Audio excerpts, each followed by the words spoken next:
augmented reality promises to improve our sensory inputs through the use of implants and wearable devices and improve our abilities to connect with others and relate to the environment around us. As technology advances, it enhances our ability to connect with others and communicate. But there's also a downside. I wake up, check on my rankings, and go straight to the battlefield. I want you to consider an idea put forward by Douglas Rushkoff. In the digital era, weaponized capitalism is driving exploitative expansion into the human body to colonize our minds and attention as it faces the limitations of the finite world. And that we agree to these terms and conditions. And this is increasing the gap between the haves and the have-not. The spoils of the digital revolution are increasingly going to a few players. The extractive colonial interests of capitalism have in some ways come to dominate the landscape, and these huge companies now control the terms and conditions to which we abide by. New technologies are making some of the existing divides grow wider and seeing new divides fall.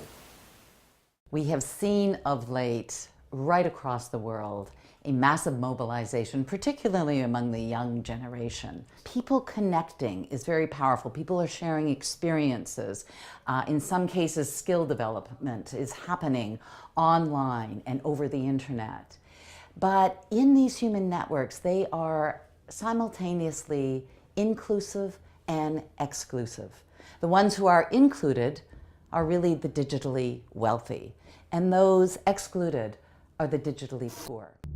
Big tech companies are now some of the biggest companies in history, and the increased pace of the digital extraction that happens means inequality is rising faster than ever. One person who's really talked a lot and written a lot about this is Douglas Rushkoff. The central currency, I see it as kind of the operating system of corporate capitalism, and corporations are the software that was designed to run on it. So, Twitter is a digital company, but it's really the same thing, or Amazon or Uber. They're running the same underlying code. It look the same way? Well, enclosure today takes the same basic dynamics in that it tries to privatize and commodify for market purposes our shared wealth. Now, it was a huge social cataclysm when that occurred in English history, where shared pastures and forests and game and so forth were privatized. It forced the world that Charles Dickens chronicled of pauperism, wage slavery, and so forth of the Industrial Revolution. We're having more or less the same phenomena now. Our whole life is based on resources, and these include not just biodiversity, but also social spaces in our cities and towns, education and the sciences, and all of the digital world. And actually, there is enough of these resources available for every single person. Yet, the world is different, as nature is being enclosed, social space is increasingly being privatized, access to education is turned into commodity, and freedom in the digital world is shrinking in favor of private monopolies. Clearly, as technology is advancing, it's enhancing our ability to connect on a mass scale with one another. But it also diminishes some other aspects of our consciousness. Take, for example, when the printing press came along, we lost some of our oral storytelling abilities. Way back in the day, in the caveman days, if we can say that, we had enhanced abilities to tell stories and oral storytelling traditions.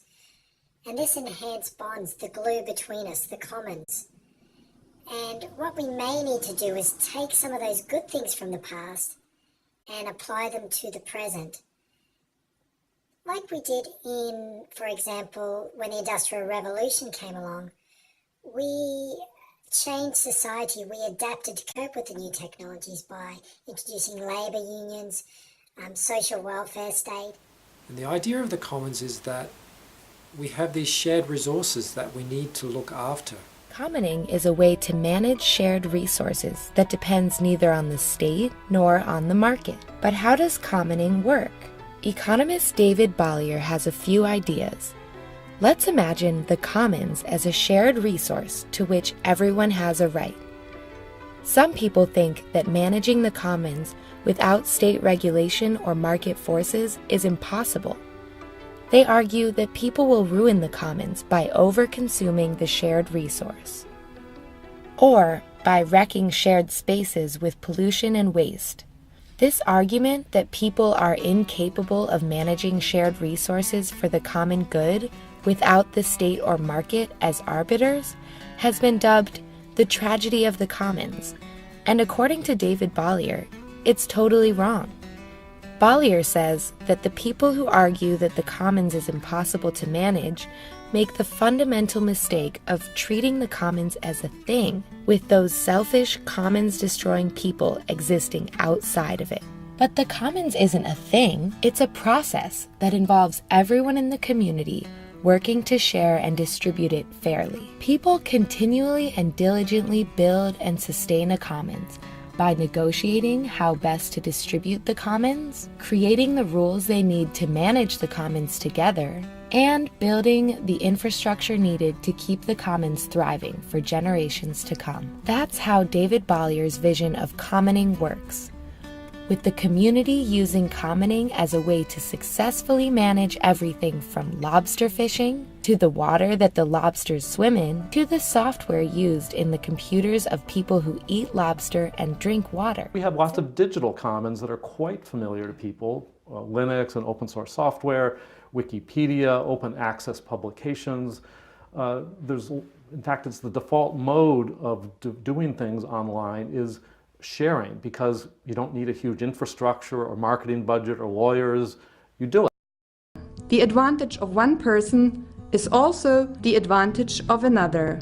This is the idea behind the commons. It is about communities that establish their own rules for managing their commons. And every single one of them makes sure that the commons continue to grow for everyone, no matter whether in nature, society, education, culture, or the internet. It is an idea that is lived throughout the world on a daily basis. And without this idea, even the big questions like education, health, climate change, or global food security cannot be answered.